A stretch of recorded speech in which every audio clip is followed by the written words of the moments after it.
አበሻ የባህል ሕክምና ዘመጋቢ ጥባት ነኝ። ዛሬ ደግሞ እንግዲህ ከዚህ ከአበሻ ከእጽዋት ከምርምር ቦታ ላይ የሆነ እጽዋት ላሳያችሁ ብዬ ነው።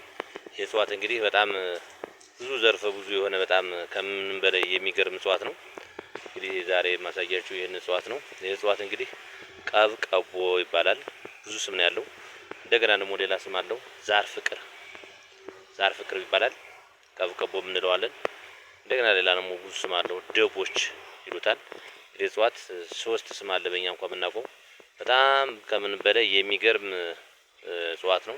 እንግዲህ እጽዋት ጥቅሙ ብዙ አይነት ነው። እንደምን እንደምንጠቅም አካላችሁ እንግዲህ እንደምታዩት ትልቅ ነው፣ ረጅም ነው፣ በጣም ረጅም ነው። እንግዲህ ለምን ይጠቅም አካላችሁ እንግዲህ እጽዋት ዘርፈ ብዙ ነው። ስሩ በጣም ከምን በላይ ብዛት አለው። እንደ ስረ ብዙ ነው። አንደኛ መንስኤ እስኪት ይሆናል ማለት ነው። መንስኤ እስኪት በአስተማማኝ ይሆናል ማለት ነው። ብሉት ለሞተበት ምንም የማያጠራጥር ነው ይሄ። ሁለተኛ ደግሞ እንግዲህ ዛር ፍቅር የተባለበት ምክንያት ደግሞ ዛር ፍቅር እንግዲህ ሰው ጉርሻ ሲዋረስ ምንም ሲል ይህን እጽዋት ከምን በላይ ማለት ነው። ይህን እጽዋት በስነ ስርዓት እያጤሰ የሚጠራው መንፈስ ካለው በስነ ስርዓት ይቀርባል ማለት ነው። ዛር ፍቅር የሚባለው ይሄ ነው። እንደገና ደግሞ ስሮቹ እንግዲህ ብዙ ናቸው። ከስረ ብዙ ይበልጣል እንደነገርኳችሁ። ስራቸው ደግሞ ዘርፈ ብዙ ናቸው። ስራቸውን ለገበያ ይጠቀሙታል። በጢስ መልኩ ከነጣን ጋራ ከተለያየ ነገር የሚጠቅም በጣም ጠቃሚ የሆነ ነው። እንግዲህ የእጽዋት እስካሁን ድረስ አልተነገረለትም። ግን የዚህ ገቢሩ ግን እነለባዩትን የሚተካ ነው ማለት ይቻላል። በጣም ደግሞ ፍቱን ነገር ነው። እዚህ ላይ ያለው ደግሞ በዚህ የሚሰራው ነገር ደግሞ አይስትም። እንደነገርኳችሁ አሁን የፈለገው ነገር ቢሆን አንድ ሰው አሁን ለምሳሌ ውርሻ ምናምን መንፈስ ጠራር ቢል የዚህን ጢሱን እንኳን ቢያጤሰው በእርግጠኝነት ማለት ነው በእርግጠኝነት ተሎ ነው የሚቀርበው። ተሎ የመግባት ተሎ ይገባለታል ማለት ነው።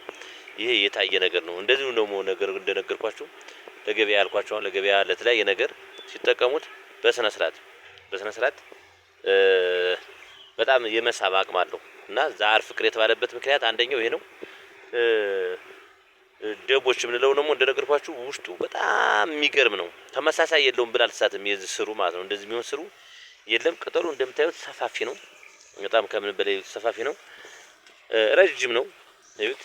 በጣም ያድጋል ከምን በላይ። ይሄ ለብዙ ነገር እንግዲህ ሽመሉም ይጠቅማል። ደቦች የምንለው ደግሞ ይደቦትበታል። የመስቀል ይሄ ኩሮ ገባሽ የሚባልበት እንጨቱ ነው ማለት ነው። እንግዲህ ብዙ አይነት ነው እንግዲህ እንጨት ለብዙ ነገር የሚሆነው ማለት ነው። እንግዲህ ደቦች የተባለበት ምክንያት ደግሞ ኩሮ ገባሽ ይባልበታል። ደቦት እንሰራበታለን ማለት ነው። ዛር ፍቅር እንደነገርኳችሁ እንግዲህ ለሚስያጥ የሚሆን ነው። በጣም አስተማማኝ ነው። ይሄ ከምንም በላይ ማለት በጣም ገራሚ የሆነ ነገር ነው። ዛር ፍቅር የተባለበትም እንደነገርኳችሁ ለዚህ የሚሆን እጽዋት ነው። እንግዲህ ደቦች ከምንም በላይ እስካሁን ድረስ ማንም ሰው አላየውም አላቀርበውም። ግን እኔ ባጭሩ ነው የዘርዘርኩላችሁ እንጂ ብዙ ብዙ ነው የዚህ ገቢሩ ማለት ነው። በጣም ታሪክ ነው። በጣም ሌላም ነገር በመንፈስ በቃ ይሄ ከሌለ መንፈስ ይጠራል የሚል ደፍተራ በፍጹም አይሳካም በእርግጠኝነት ማለት ነው። እነዚህ ናቸው። ሌሎችም አሉ በእርግጥ ግን አንደኛው እጽዋት ይሄ ነው። ይሄ ትክክለኛ ዛር ፍቅር ማለት ይሄ ነው። እንግዲህ ሁለተኛው ደግሞ እንግዲህ ከዚህ ጋር ተደርቦ ለመንስኤ እስኪት የሚሆነው ይሄ እጽዋት ነው። ይሄ እጽዋት እንደምታዩት ይሄ እንግዲህ ፍሬው እንደዚህ ነው የሚሆነው። ይሄ ከዚህ ጋራ ነው የሚሆነው። ከዚህ ጋራ ይሄም ስሩ ልክ ተመሳሳይ ናቸው። ይሄ ደግሞ በጣም የሚደንቅ ነው። ይሄ ደግሞ ለብዙ ነገር ዘርፈ ብዙ ነው። የዚህ ደግሞ ታሪክ ነው። ይሄ ሁለታቸው አሁን ካሳየዋችሁ ጋራ በእርግጠኝነት የዚህ አበባው በደንብ ሲያብብ የተለየ ነው የሚሆነው። ወይን ጠጅ ነው የሚሆነው። ያ ቢጫ ነው። ያኛው ንብ አይቀወም በነገራችን ላይ። ይሄ በጣም ንብ ከምን በላይ ይወደዋል። ይሄ ሁለታቸው ተጣምረው ነው እንግዲህ ለብልት የሚሆኑ እንደነገርኳችሁ። ይሄኛው ግን ንብ አይቀወውም በፍጹም። ንብ ይሄንን አይቀወውም። አሁን እዚህ ላይ ንብ ቀውቶታል የሚል ሰው ማንም ያየውም ሙያ በየተከታታይ ያይቸዋለሁ። ንብ አይቀወውም። ግን ሌላ የሚቀወው አለ። እንደ ንብ ተመሳሳይ ራሱን ይሻላል። ያ ብቻ ነውና ጠንዚዛዎች ብቻ ናቸው የሚያርፍበት። ንብ የሚባል ነገር በፍጹም አያርፍበትም። ይሄኛው እንደነገርኳችሁ እንትን ነው። ሽታው በጣም ከምን በላይ ያውዳል። ከምን በላይ ግን ንብ አይቀወውም። ሽታው በጣም ከምን በላይ የሚገርም አስደናቂ የሆነ ሽታ ነው ያለው። ግን እንደነገርኳችሁ ንብ አይቀወውም። ይሄኛው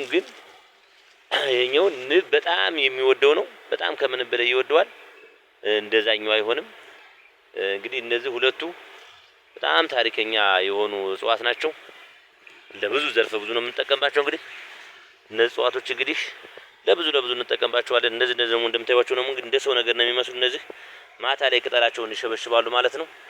ሀበሻ የባህል ሕክምና ዘመጋቢ ጥበባት ላይ እንግዲህ ከእጽዋት ቦታችን ላይ የተለያዩ እጽዋቶች ብዙ እጽዋቶችን እያመጣን እያዳቀል የምርምር ቦታችን እያስፋፋን ነው።